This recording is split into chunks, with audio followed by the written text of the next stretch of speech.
Um, you're being saved for posterity, all your questions.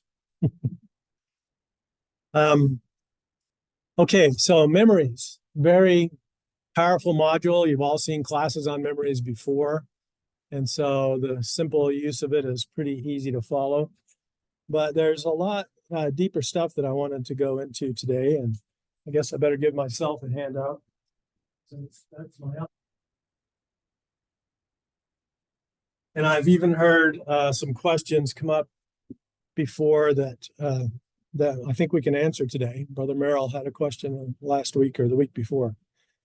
So number one there on your outline, sometimes you're going to upload a memory and it's going to get rejected by FamilySearch. You've had that happen. What did you do about it?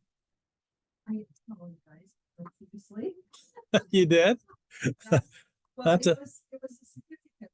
This time we took a boat to Japan and I floated across the international date line. And so everybody that was on the boat that day got a certificate with mermaids on it and a picture of the boat, etc. And I uploaded that to my memory, realizing that they weren't going to allow the mermaids. So I may have to fix them a little outfit. Okay, that's funny. That is real funny. What was yours, Keith? I just resubmit it. I wait a while and then resubmit it. Yeah. Submit it and it goes right back in. Okay. I wanted to show you. That's kind of how I approached it too. I submitted this photo here, which is a really old photo of my grandpa and his brothers hunting. And they rejected that because it has a gun in there. Well, when they rejected it, I sent it back and said, hey, this is a historical photo of a normal hunt that was accomplished all over the United States. And I don't think this should be rejected. And they accepted it. So what happens is they have computer algorithms that go through and look for things to reject. So when it gets rejected the first time, it's a computer rejecting it.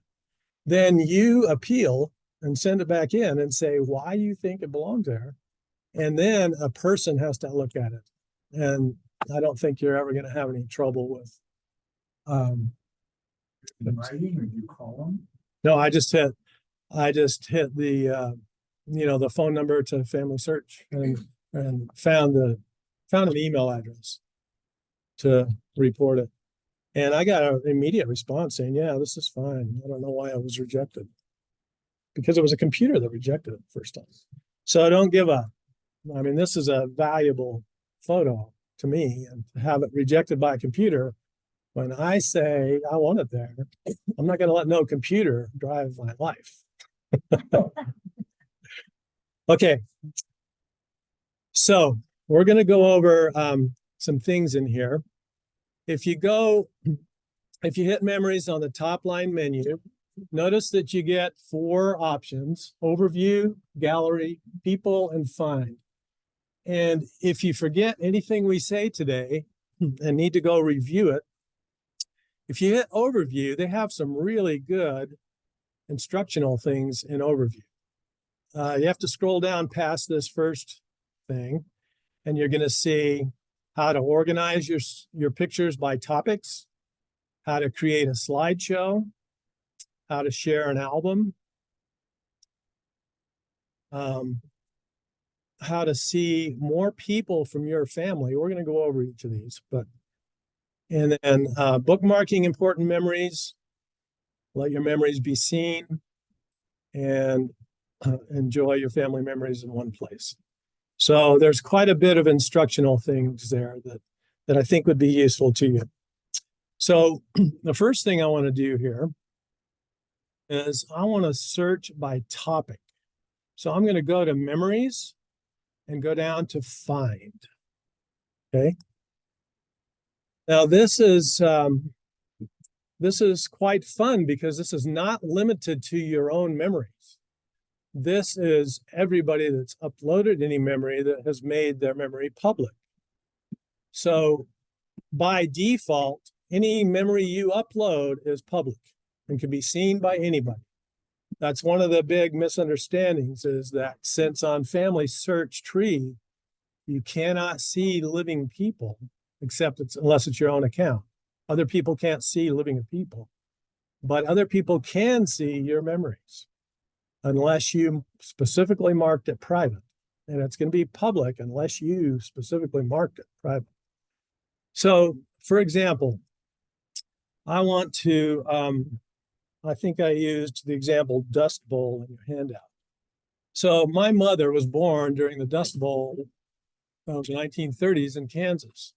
And my granddaughter wanted to do a research project for her school on the Dust Bowl. Well, this is a great place to find real specific memories of the Dust Bowl. So, but I wanted to show you the difference here. There's two boxes under the find box. You see the left one here is search text. That searches anything in text. The right one only searches topics. Topics are where somebody has uploaded a memory and specifically tagged it with a word. So I'm going to show you the difference between these two. First, we're just going to search for text. And I'm not going to put this in quotes. I'm just going to put Dust Bowl. What do you think I'm going to get? Everything that has dust or bowl. There's over. So that's not a, I do get some hits that are good, but look, I've got over 10,000 results up here. That's a little bit broad. And I probably got some things that have nothing to do with the real Dust Bowl. In fact, saying it pulls up not just from your tree, but everything that's public in memories. And like I say, everything is public in memories unless you specified private. So there's a lot of good things there, but I've got over 10,000. So I'm going to go back. I'm still going to leave it on search text, but this time I'm going to put it in quotes and put Dust Bowl. Whoops. And let's see how many hits we get now.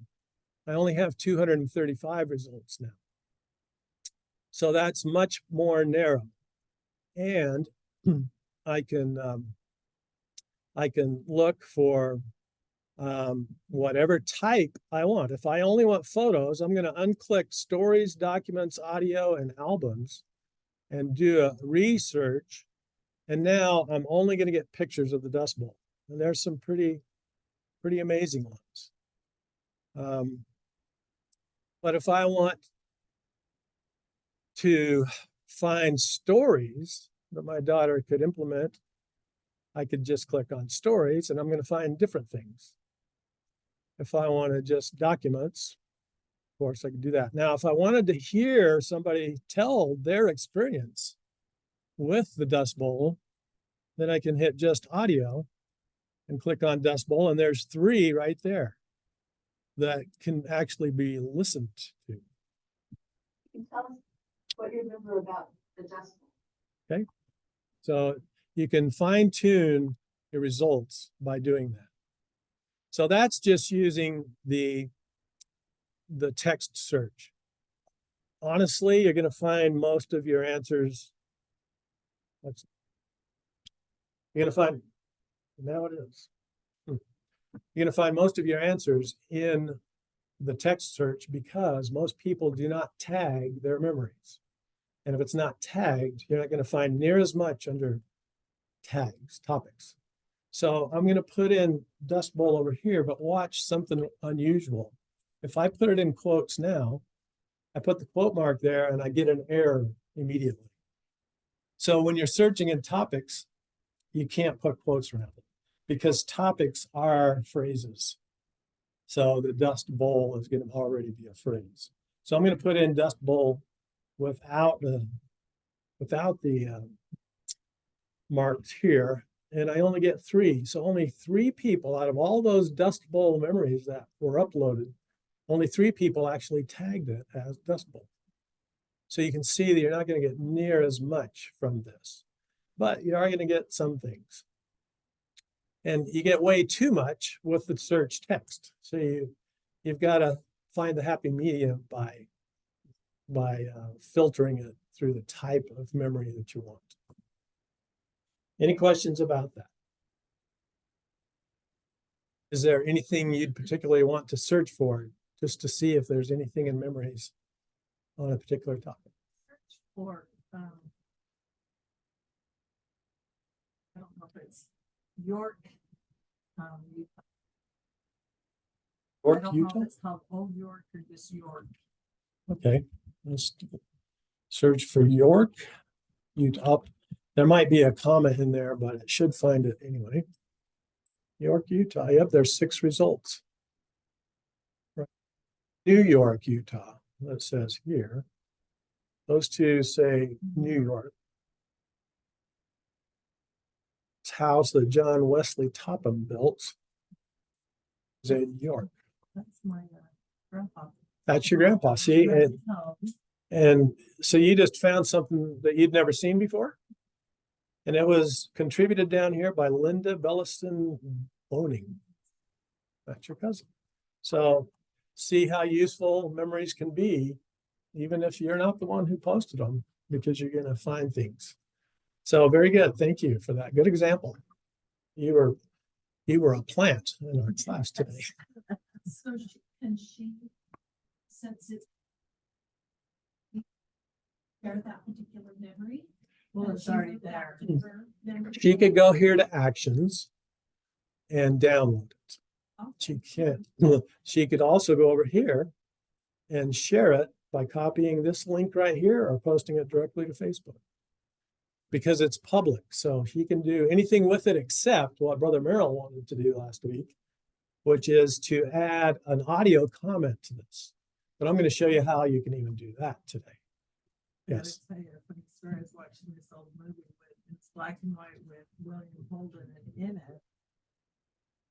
in it, he said, well, I'd rather be here than in York, Utah, City, Utah. And I thought, okay, I gotta go home and research this, because I knew he was talking about this York. That is interesting. Where is it, by the way? It was between, on the old road between Santa Quinn and Nephi. If you remember where there's a doctor that built a really, I always remember thinking, who's that doctor, and had a big stone fence on it. It's kind of lying. Oh, interesting. Yeah, because that's one I've never heard of. Okay, so that's the search function. And you could also just type in a last name. So if I wanted to look for anybody named Whicker, I could go ahead and do that. And I'm going to find a bunch of photos in here that I did not upload. So I could go look, and I might even find some gem in here that would be very useful to me. Okay. All right. So that's the search function. Another function in here, when we go, I'm going to go over here. We looked at overview. We've looked at find. Let's go over here and look at gallery. Remember, these are the same 4 options you get from the memory button up here. Once we're in memories, we've got the same 4 options. So I'm going to go to gallery, and I've got over 1,000 memories in my database here on my account. But let's say my Aunt Maxine is going to be 100 years old on July 1st. And let's say I wanted to make a cute little slideshow for her. Well, I could put the memories that I want in her album here. Her last name is Albers. And I can just from here, I can do a slideshow right here on the right. So I do a slideshow, and I tell it, not only do I want to do the slideshow, but I want it to play any audio recordings that are embedded within those slides. If you look at these 5 slides here, this one in the middle has a headphone icon. That means that there is a audio recording attached to this picture. Well, I don't want to wait too long to get to that, so I want to reorder this and put the audio part at the beginning. So I just go up here to reorder. This is the only place you can order your memories within albums, just within the gallery itself. I don't believe you can change the order, but here you can. So I'm going to hit reorder. I grab this one that has it takes it a minute. It's taking that long, but I grab it and notice how I get a blue bar telling me where I'm going to drop it, where I want to drop it. I'm going to drop it at the beginning. Boom. Now that one is first.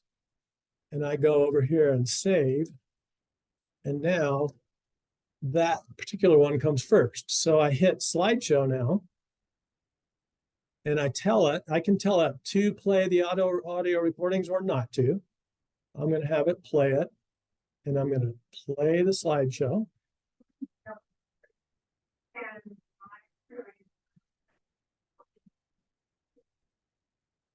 So that's Aunt Maxine's actual voice telling the story of her taking her granddaughter to Washington, D.C. And it's attached to the photo, so it becomes part of the slideshow. And then I can share this slideshow. It's already in place. So I'm going to share via, actually, if I'm sharing the slideshow or just the slides. But anyway, I can copy that link and email it to Aunt Maxine's daughter, and she can look at it. She does not have to have a FamilySearch account. She does not have to log in or anything. As soon as I send her that link, it will take her directly to this page. So I'll show you how that works. I'm going to copy this link and I'm going to go over here, and I'm signed in over here as FamilySearch Center, not as myself. And I copy that link in there. Oh, it still thinks I'm signed in. Let me sign out for a minute. Copy that link. So I'm just somebody out in the world that was sent this link. And this is what I see. I don't see all the memories. I only see the specific album that I shared. And all she'd have to do is click the slideshow and play it. And she's got no FamilySearch account, no signing in, nothing. Okay. So where did you send it? How did you send it to her? I just posted in an email, copy and paste it. Yeah. Or To get home. or I don't have to put it in an email. I mean, there's an option to put it directly in an email if you have your email connected to your Google Chrome or WhatsApp or Pinterest or Twitter or Facebook. But I always just use the copy of the link and send it. Okay, everybody got that? That's a pretty good function. I like it. Now I got to sign back in though to get to my stuff because I just signed myself out to prove to you don't have to be signed in. Okay, so that's sharing. Sharing, you can share any individual item just as well. So I'm going to click on this one picture. I could hit share here, and I could share just that one picture. Okay. Now, if I got this picture and it was contributed over here by somebody else, this little button here that says record a memory will not be there because I'm not the one who posted it. So Brother Merrill, a couple of weeks ago, saw a picture that he wanted to add his memory of that same picture, but it was posted by somebody else.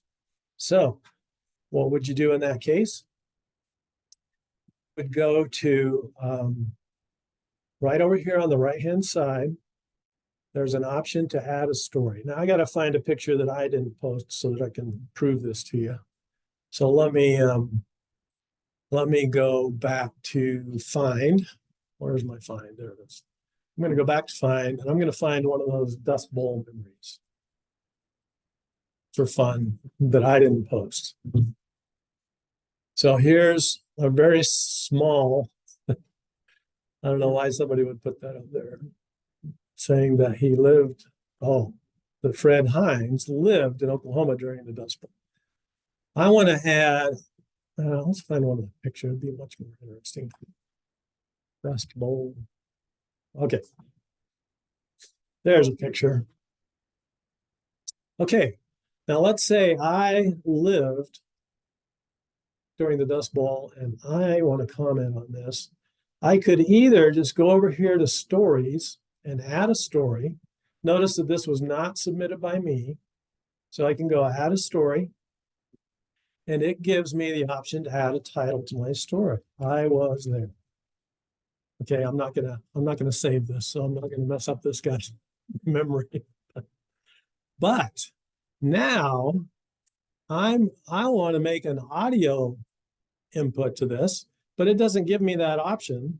So what I'm going to do is import my audio to YouTube and place the URL there.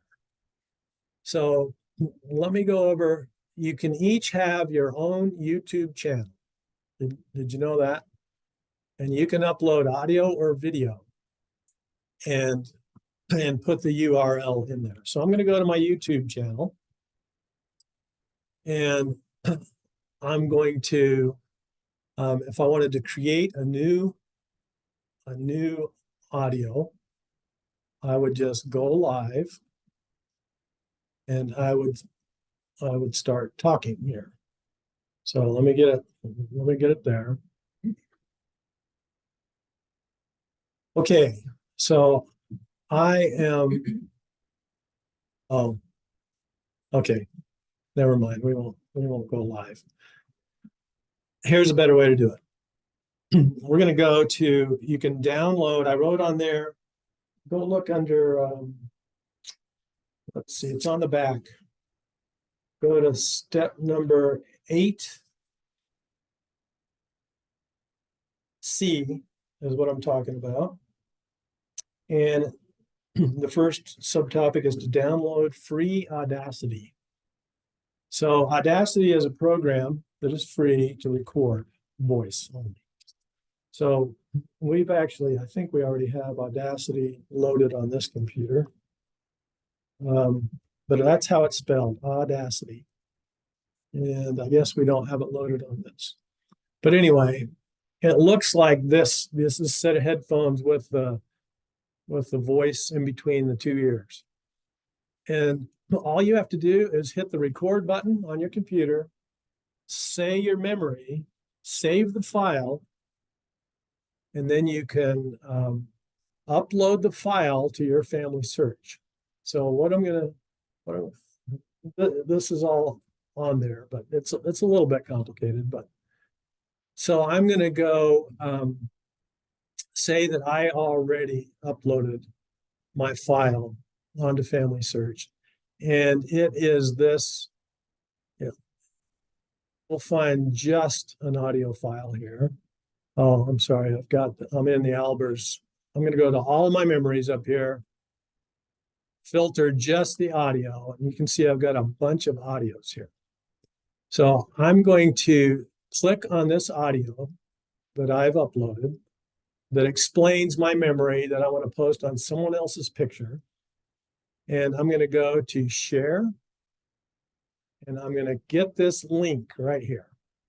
Okay. I copied that link. Now I'm going to go back to the where we were before, where we found our Dust Bowl guy, our Dust Bowl memory. And here was our picture. We're going to add a story. We're going to call it I Was There. And I'm going to say, to hear my memories of this event, please copy and paste this link into your browser.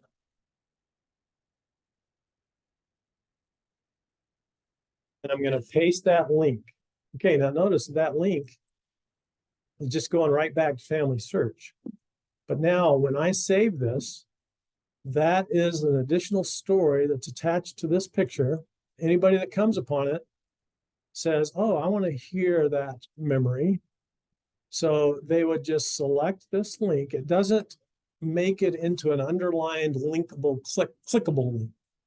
So you have to actually copy the link and then paste it into your browser up here at the top. And it will take you directly to that audio memory. And now you listen to the audio. So it's not, you're not viewing the picture at the same time, but people who do view the picture can see that there is more information available on that picture. So that's the only way around that I could find to do that with Merrill. And it works. I've done that a lot with videos, my own videos. Any questions on that? It's touched on in your handout there. Did that make sense to everybody? Or was it too involved? Yeah, you can practice it. I'll show you another example of how that works. You cannot add video to memories, right? And you might have a video that you want to include. So I'm going to show you of how I put videos in my memories. I'm going to do a search in my gallery over here using the search icon. I'm going to do a search for video. And hello. So here's a video tribute to my daughter that died 2 years. Whoops, I just lost it. Video. Here's a video tribute to my daughter that died 2 years ago. All it says is just what I showed you before. Copy and paste this link into your browser to view the video. So I can go Control copy that, open a new browser window, Control V to paste it, and it'll take me to the video that I want to share. So you see how easy that is? Everybody will tell you you can't put videos in FamilySearch Memories. But all you got to do is create a story with the link and instruct people, because all people won't know. Well, they'll try and click on this and it's not going to go anywhere because FamilySearch doesn't have the coding to make it a clickable link. Hi, Christy. Oh, good to see you. How are you? Okay, so that's how you can put in audio that belongs to a different picture that you didn't upload, or video that you want to share that isn't uploadable at all within the gallery. Okay, let's go back over here. Let's go back to the find function. We're on step 2.4, 2.iv. Find more people in your family. We're going to click on find. And we're going to go to, oh, I'm sorry, I'm in the wrong spot. We got to go to the gallery first. So add this step to go to gallery first in step 2.iv. Gallery, and we're going to hit find over here. Well, just a second.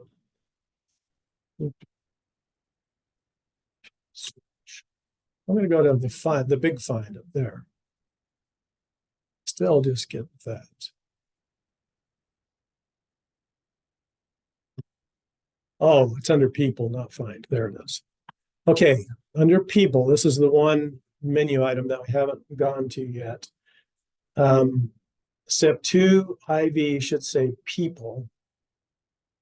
And it pulls up, by default, it pulls up close relatives. And it'll pull up, it looks at your family tree and it finds memories related to those people. Now, most of these are going to be people that I've added memories to. So I'm not finding anything totally brand new, except maybe this one, Emily Ziegler. I have no idea who she is or how she'd be related. So I can just click on view my relationship real quick. And she's the wife of my great-grand-uncle. And we've got a common ancestor of Solomon Greenberry Boyer. So that might be something that I don't know much about. So I can click on her. And it takes me to her memories. And I can go to her details and learn more about her. So that's one way to find people that you may not even be aware of. So I'm going to go back to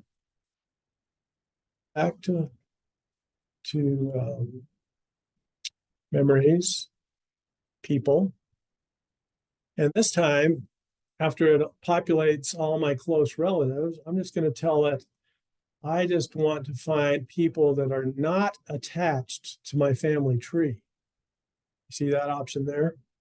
Not attached, and it's going to sort by name.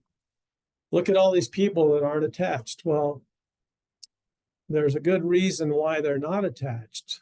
Can anybody think what that reason might be? They're all alive. Okay. But here's the funny thing.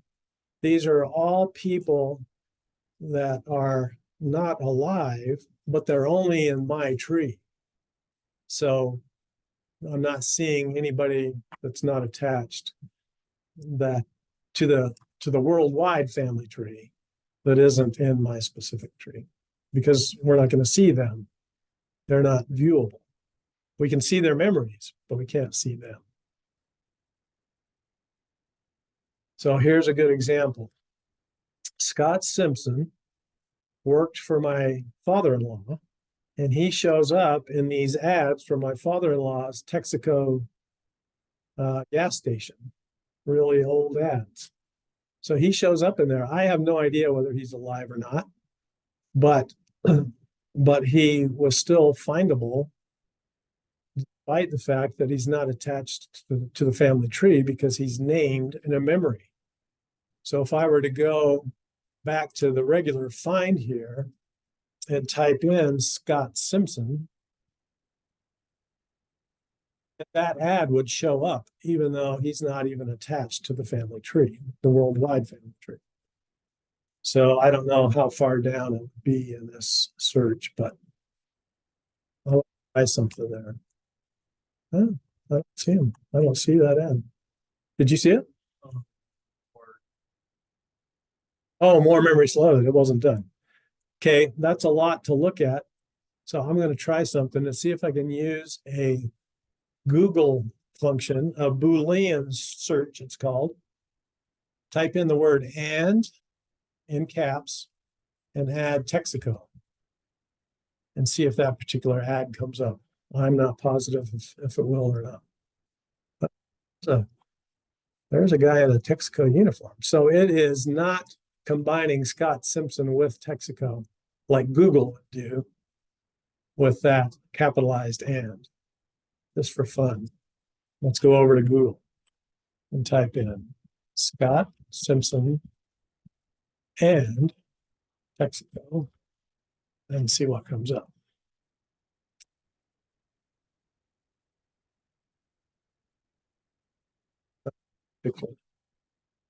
Six more images. So, and it's not any of my images. So that doesn't help us much. But anyway, he's in there. Wasn't the name of the place Stones? Stones, Texaco, yeah. You put his name on Stones. Well, let's try it. Let's try it.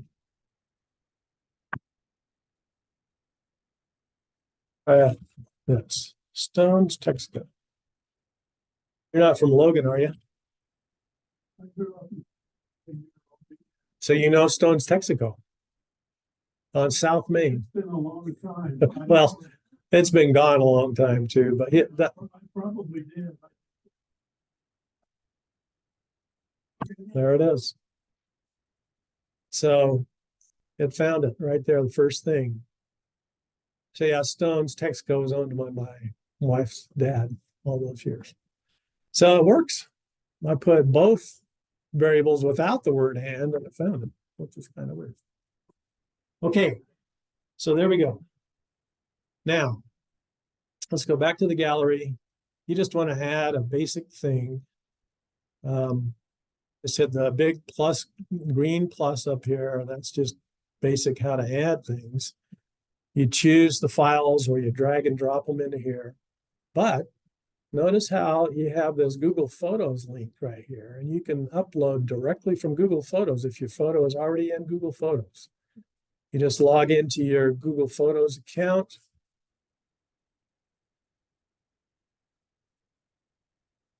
it takes you right to Google Photos. And let's say I wanted to upload this picture that I just uploaded yesterday. I can click on it, import the photo, and it just created a new memory here. It says it's processing, but that doesn't mean I can't go ahead and open it. I can open it while it's processing. You don't have to wait till that processing goes away. And now I add a title, Free Agency Banned Drugs. This is an anti-drug band that one of my neighbors was in. I save it, and now it's there. Nobody else can edit the title except me, because it's my memory that I uploaded. But anybody else can, nobody else can rotate it either or add it to an album. But what they could do is download it. I could bookmark this and make it more easy to find. So when the bookmark feature is filled in, then it's bookmarked. I could share it, or anybody else can share it, because it's public up here on the top right. If I wanted to make it so that only I can see this memory, I'd have to physically mark it private. Otherwise, it's completely searchable to the world. So what do you like to mark private? Are there specific things? I don't mark anything private because I like memories are such that they could help somebody else. So I don't mark anything private. And I don't recommend marking anything private, because what we're trying to do with the worldwide family tree is expand and help everybody get into it. So, okay, now over here on the right, we just added a new thing. Over here on the right, we want to tag the people so that they're findable. So I can either, it tells me to click the image to tag people. So the only one I know in here is, he's still alive, but I can still click on his face and it draws me the box around his face, but it's too big of a box because it covers up other people's face too. So I can use the green handle in the bottom right to adjust the size of the box. And then I'm going to put in here that this is Richard G. Ellsworth, my neighbor. And because he's not in FamilySearch viewable to me, because he's still alive and he's not part of my family, he doesn't show up here, but I can still add his name by hitting Add New. And then he'll show up over here with a broken paperclip, meaning he's not linked to the family tree. And he would show up as those unattached people that we looked at before. But I know who he is. And anybody who looks here is going to see that his name is Richard G. Ellsworth. They're just not going to be able to find him in the family tree. See, because I'm going to sign out. You all have these looks of incredulity. So I'm going to show you that that is the case by going to out of my account again. And I'm going to go to memories and find, and sign in as somebody. So I'm going to sign in as FamilySearch. So I was pasting FSC. Whoops. To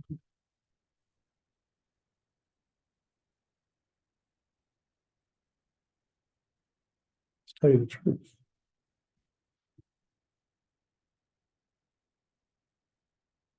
That's not going to work. Okay, can't prove it. Anyway, believe me. Okay, so that's how you would add something to the gallery. The other option is to just drag it in. Here are my bookmarks right here. I've only got 7 memories that are bookmarked. They're the ones that I want to be able to find quickly, and notice that it is one of them because I bookmarked it. It's the first one here. Up above here are recently deleted, in case I accidentally deleted something that I didn't really want to delete. I can't open it from the recently deleted trash bucket, but I can click on it and go up here to actions and say that I want to move it to my memories because I accidentally deleted it, or I can delete it permanently. Now, it's going to stay in this trash bucket for 120 days. And while it's in the trash bucket, it cannot be viewed by others, it can't be edited, and it can't be attached to the family tree. So the only way to get it out of here is to action, move it to my memories. If I was done with it and I knew I didn't, you can also see how many days till it's going to be permanently deleted, starting here on the right. In 13 more days, these 5 things have been in the trash bucket for 120 days, and they'll automatically be permanently deleted. But I've still got 63 days till this one's going to be permanently deleted and 93 days till this one is. So I'm just going to go ahead and permanently delete that one. That's almost about to be permanently deleted anyway. I can just get rid of it as desired. My archive here, I'm not positive the purpose of this, but I know that when I put something in my archive, it does not show up any longer in the overall memories. Now the question is it still searchable? I can't even remember what this is. I'd only put it in there for an example. I don't ever use my archive, but let's see. It says BAW. I'm going to use BBKW. So that's unique enough. I'm going to go to my memories and go to find and see if I can find BBKW. Since that's in my archive, it might not show up. Oh, she's got a lot of BBKWs. So I don't think that one's going to show up though. There, I don't see it there, do you? So when it's in my archive, it doesn't show up under searches. Would it show up for somebody else? I don't think so. I think that's what you could do rather than make it private. You could move something that you didn't want anybody else to find to be in my archives. Okay, albums, as I said, are the only way to reorder the order of things. You can make albums by topic or by surname or by individual. It doesn't matter. When you reorder, does that affect what everybody sees or just for you? That was a good question. I assume it for everybody. I would assume so.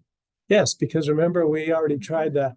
I reordered that picture that had the audio to it, and then we shared it and went out, and it was in the order that we put it. Well, that's because you shared what you had ordered. I'm just just in general.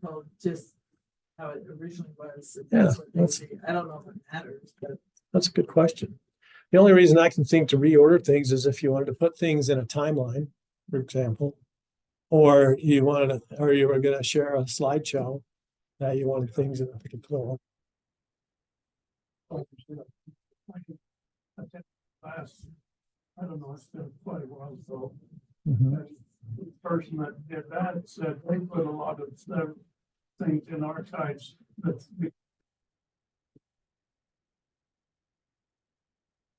in their memories. Okay. And so they would put things that they wanted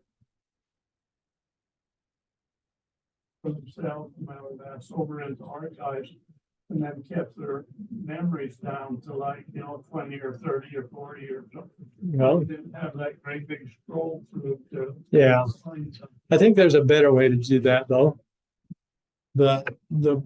Here's my 1,040 memories there that you'd scroll forever. But these icons at the top here, see, this is showing us all the memories in an archive, in a grid fashion. If I wanted to just do pictures, I can narrow it down there. Notice that some documents are in the format of a picture. I could do just stories there. I could do just documents there, and I can do just audio there. So I can narrow it down with one click using these icons at the top. Remember, though, that archive isn't going to be searchable by anybody else. So that would be a disadvantage, in my opinion, to putting things in the archive, because What if they had something that I was looking for that was valuable to me? I'm not going to be able to see it now. So that's You had something that maybe you didn't want to have out. yeah. Yes, then that's where yes. Yes, if you have something that you yeah. So if you want to put something where nobody can see it, throw it into archive or make it private. Either way. Okay. I'm gonna do where's that last picture we just uploaded? Let's go back to all of my memories and go to the grid here. There it is. Now I want to tell a story about this. All I have to do is scroll down because I'm the one that uploaded this. I get this option to record a memory. So I would just hit record a memory and it asks FamilySearch wants to use my microphone. So I have to give it permission to do so. So I'm going to allow it this time, allow it every visit or never allow it on my computer. So since this isn't my computer, I'm just going to allow this time. On my home computer, I would probably allow every time. Now I get this microphone over here that's blinking at me, telling me that I can record up to 5 minutes. 5 minutes is a good long time to talk about a single picture. So it's plenty of time. I had my mother do a lot of these before she died, and boy, they're valuable. So I'm going to start and I'll get a countdown, and you can see the countdown. It says, get ready, 3, 2, 1. And then I'm going to say, this is my good friend, Richard German Ellsworth, who was a hippie in the 1960s and found the gospel of Jesus Christ and used his musical talent to create a band and engage other people that had struggles with drugs to embrace the gospel and get out from their addiction. It was a wonderful program and it worked. So I'm going to hit stop. I can just pause here, take a drink if I want to, go to the bathroom, whatever, and then continue it because I've only used 32 seconds of my 5 minutes of a lot of time. Now I come back and I say, I really love Richard for what he did and think his work should be remembered. Okay, so now I'm done. I only recorded 39 seconds. I hit done. It uploads my audio, and I've now got an audio player that shows down here at the bottom. And I can click on it. I'm going to say, this is my good friend, Richard German. And that audio now is attached to that picture. If I go back to the gallery, you'll see that it has, even in this thumbnail image, it has the icon of headphones there telling me that there is an audio attached to it. So that's very good.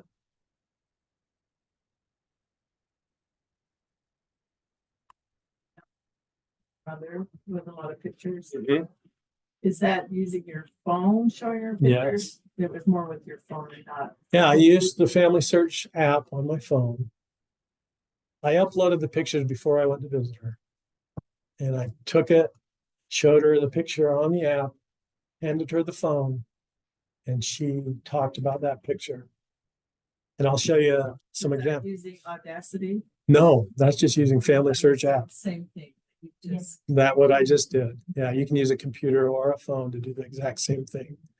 So if I look at all my, and this is a little quirk that I hope they'll fix someday. But if I go looking for those that I did with my mother that were attached to pictures, and I click on the filter here to just see audio, you don't see any audio with pictures. It's only doing audio only.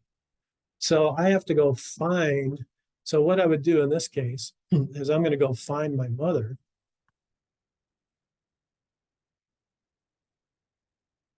I'm going to go find her. I got to get out. I got to get back to the whole view here. And unfortunately, I have to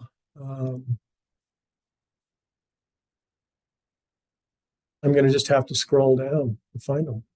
So here's one right here. See, there's a picture of her when she was a little girl as an audio tag. And here's her grandparents' home, and here's her pregnant with her first child. Here's her in the Dust Bowl. That's why I used that as an example.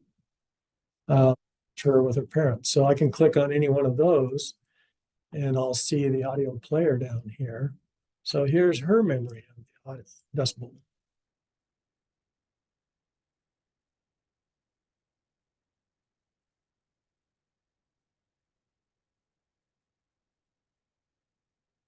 Okay. So those are extremely valuable. And we did these little memories of just 5 minutes or less. This one was only 2 minutes and 37 seconds. We did about 2 of these every time I'd go visit her for the last 3 years of her life. And we got lots of them. And they're shareable with, even if I've got, relatives that don't have FamilySearch, I can go over here to share and share them all with them. So it's really valuable. I love that feature of being able to attach an audio to a picture. Hi. Okay, let's see if I missed anything here. Albums, we reordered. I've got an example of, we don't have time for that. I wrote down under privacy, the public is good. I even have grandkids do research using memories.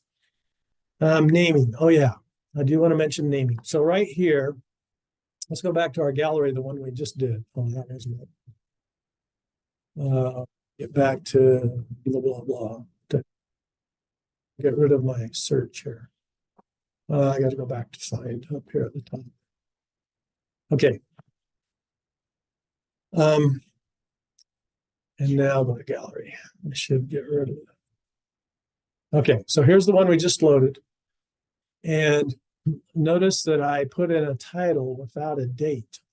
Well, I like, and I highly recommend that you name your photos before you upload them. See, right now, when I uploaded this straight from Google, it gives the file, the .jpg, it gives it a Google funny, quirky name. I don't like that because that is not searchable now. But if I upload a picture that's already named on my computer somewhere, then I usually have a name that makes sense. You see what I mean? This is what I named this picture before I ever uploaded it. And now that name is searchable because it's the name of the actual photo. But what I like to do is make sure that we add topic tags, event dates, and event places. And I haven't done that to this yet.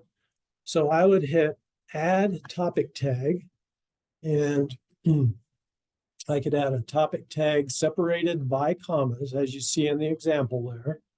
So I'm going to say King family, comma, Harlan. I'm just going to say Harlan because it's it doesn't like the comma. Well, it told us to do that in one state. It's weird because the example shows a comma in there. Okay, that must be it. So I'm going to write King family and a whole bunch of tags that people have already used, calling it King family, but these aren't mine. So I'm going to say King family and save that, and then add another one. Call it Harlan, since Harlan is an unusual name. Oh, there's Harlan, Iowa. That's where he's from. I'm going to say Harlan, Iowa. Okay, so I've got a couple of topics. I don't know a date on this one. I really don't know the exact place, but I would try and find that. And I could put a description or I could add it to an album. But the important thing is to always put a date if you can possibly find a date. This one says that Paul was age 2. So I could go find Paul and at least figure out the year and add that to here. So I think dates are important. Looks younger than that to me. He does look. It's 2 months, I think. Oh, 2 months. You're Yeah, right. 2 months. Oh, good job. Oh, there it is. Oh, there's the date, November of 1928. Yeah. So now I'm going to add that. And November 1928, it's going to do the standardization, like always, and save it. So that's good. So Now- you know how we died? I don't know how he died. I looked him up when I found this. I just found this picture last week.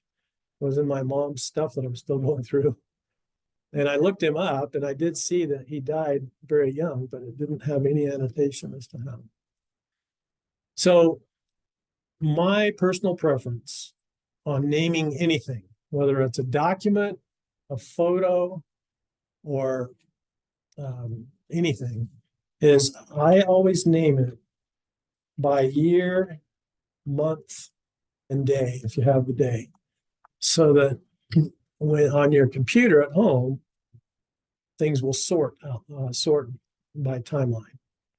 So that's just my personal preference, but always put the date over here so that people can, if they're looking for something that happened in 1928, where are we here? Dorothy May's little brother.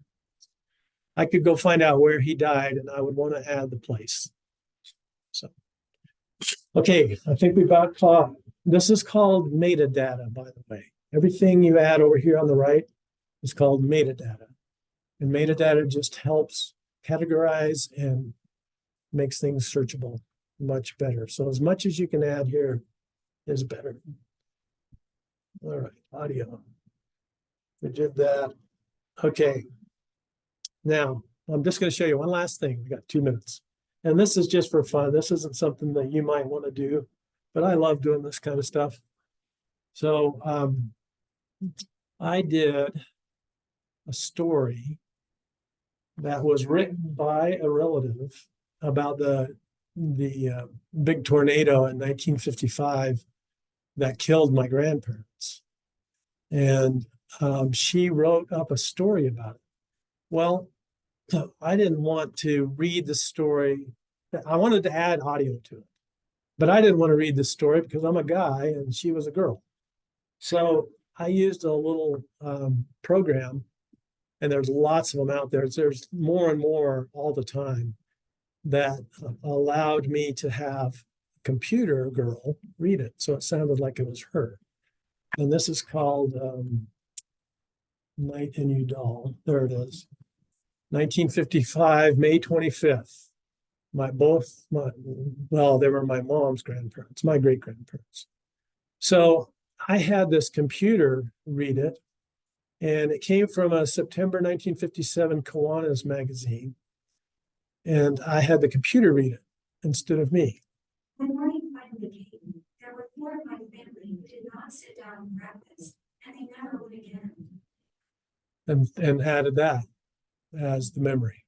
So it's a fun little program, and there's lots of them out there. You can just have the computer and you can choose whatever voice you want. I have about 30 different voices I can choose from. And I just went through them and found one that sounded pleasant to me and used it as if it were the author's voice. Did they have it? Well, it should have had a little bit of a twang. Yeah, a little bit of an Iowa twang. I mean, a Kansas twang. Yeah, it should have. So that's about it. Very powerful program. FamilySearch has done an amazing thing putting this all together.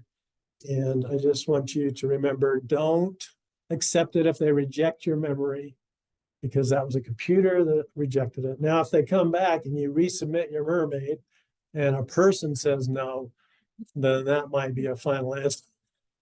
Do they have a list of what they reject? Ah, yes, they certainly do. They have submission guidelines.